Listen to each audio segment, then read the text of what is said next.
Online Voices and the 616 Company presents The Book of the Unguided, Canto II by Darren William Pearce, based on an original story by Richard Sjunnesson, narrated by Behr.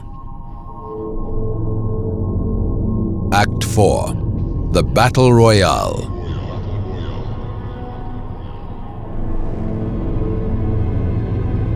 So here we are. I wish I could tell you that this was my favorite part of the tale, but really, it is not. Yes, I get reunited with my brother and Eve and so on, but what happens? I better tell you so that you understand how important Act 4 of my story really is. Everything comes down to this moment. This piece of time, this battle. It took my brother, the prince, and Eve a couple of days to get here, even riding for as long and as fast as they could. The little prince could not travel as fast as they could, so they kept pace with him. When they sighted the walls of Zion and saw the city, they quickened their pace and raced here faster than ever. The enemy was alerted instantly and sent out a horde of guarding angels to meet my brother head-on. As they took flight, my brother unleashed the bow from his mount and ended them as swiftly as he could. Arrows pierced their skulls, and they dropped like dead birds to the floor, broken. A new swarm of angels flew at them to intercept the riders before they could reach the gates and breach the city. The king and queen were no strangers to battle. Even though they had not fought in a long time, muscle memory returned, old skills reawakened, and they cut a bloody swathe through the angelic hordes as if they were made of paper. The king kept the prince to his rear at all costs, protected him without a second thought. Eve did the same, perhaps fighting even harder to protect her son. In the skirmish, wave after wave of angels driven by soul lust met their end to arrow after arrow and the cutting edges of Eve's blades. Angel blood flecked the air, splattered the whole family, as once again my brother and his queen had to ply their warrior's trade. They were so good at it too, but you could tell they were also sickened by it, sickened that they had to once again become involved in shedding blood. They did not revel in death and decay. They feared what effect this much carnage would have on the young prince's sensitive mind. It was not just the king, queen, and prince who fought this first offensive, but their companions as well. The wolf ripped angel after angel apart. The elk impaled them and threw them aside. Even the hot-tempered little lynx clawed and bit at the enemy, as they all formed a barrier between the prince and the frenzied angelic defenders. What was I doing with my ragtag band of revolutionaries at this point? We stood at the gates of Zion and aided my brother the best we could, without drawing too much attention to ourselves. Zion was in a terrible state, and we had to be careful.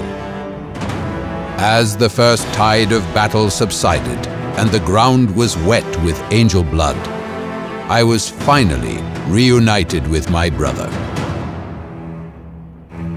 After all this time, I saw that in my brother's eyes, he did this out of deep-rooted duty and not by the will of his heart. It was of some concern in that regard. We had sworn a damn oath of fealty to you mortals, and binding promise made so long ago. We had no time for ethics or debate at this juncture. We had a battle to win and an army to awaken. So I led my brother to one of his old soldiers, sure that once he addressed it, we would be able to awaken the others. He did so. Nothing. A blank stare like before. Fear took my heart. He tried again and again. Nothing. I could sense my brother's anger mixed with my own trepidation. I have not felt this kind of feeling since Adam flooded the world in the days of old. This kind of heartache, this feeling of despair. For a moment I thought we were done for. Adam's army would win, and the war would end with us not as the victor, but as the vanquished. I was desperate, and a fledgling memory tugged at my mind. I remembered how these creatures, in their primal state, had reacted to their old general in Hellfrost, when he displayed his vigor and bravery upon the battlefield. It was worth a shot. It had to be done again. There was only one way to do it. I tore one of Eve's glaives out of her hand, whispered sorry, I was not really sorry, and used it to cut my brother's chest wide open. It was not a fatal wound. It would take more than that to kill him. But it exposed his vital essence, his heart, to the creature before him. Eve's eyes widened in shock at my actions.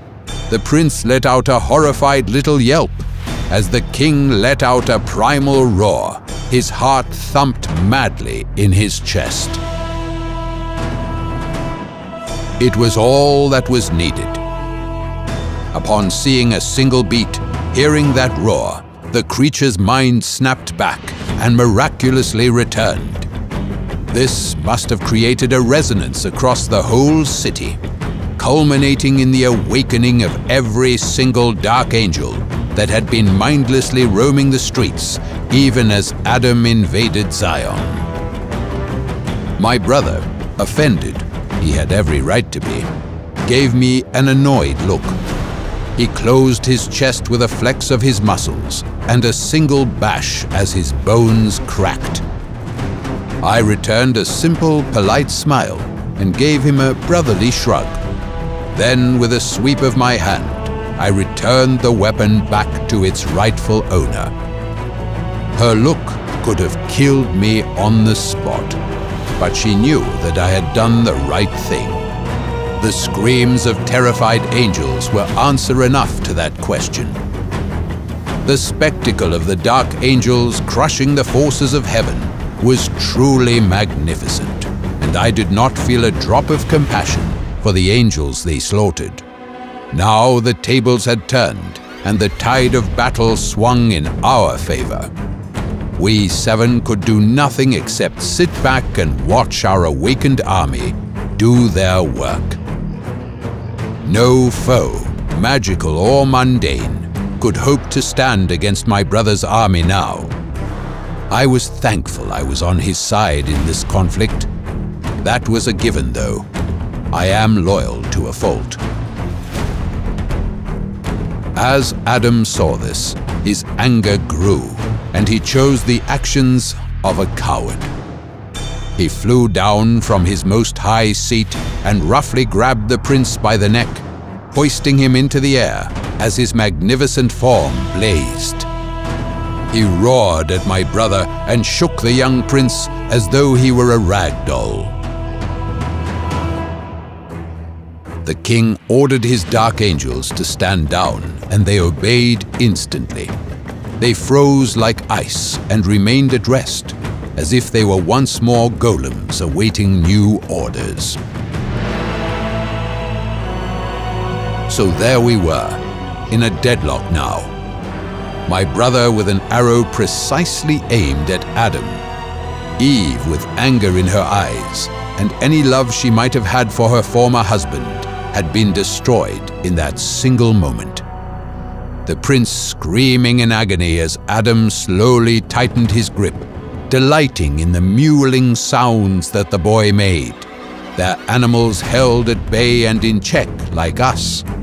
We waited with bated breaths for someone to make the first move. My brother knew that his son was in danger.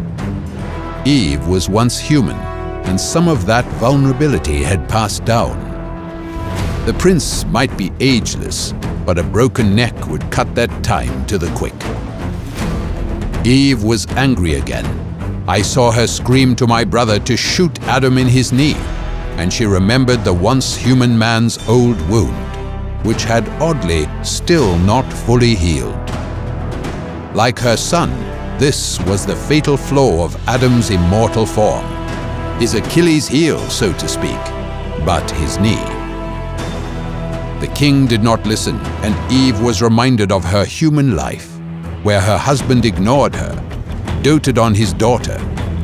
Her rage grew and grew, and suddenly she was engulfed by all those old painful memories. She yanked the bow out of the king's hand and dealt him a heavy blow to the side. My brother fell to the ground with a sound like thunder. We watched in horror as she fired, right through her own son's heart and into the old injury of Adam's. It was unexpected. The prince screamed, blood bubbled on his lips, and my mouth was agape. The king roared in anger, fear, agony, and disbelief.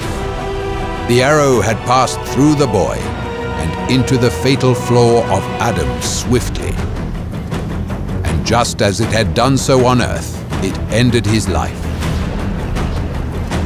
Adam fell to the ground, dead. At this point, the heart of the world stopped beating. The world began to collapse.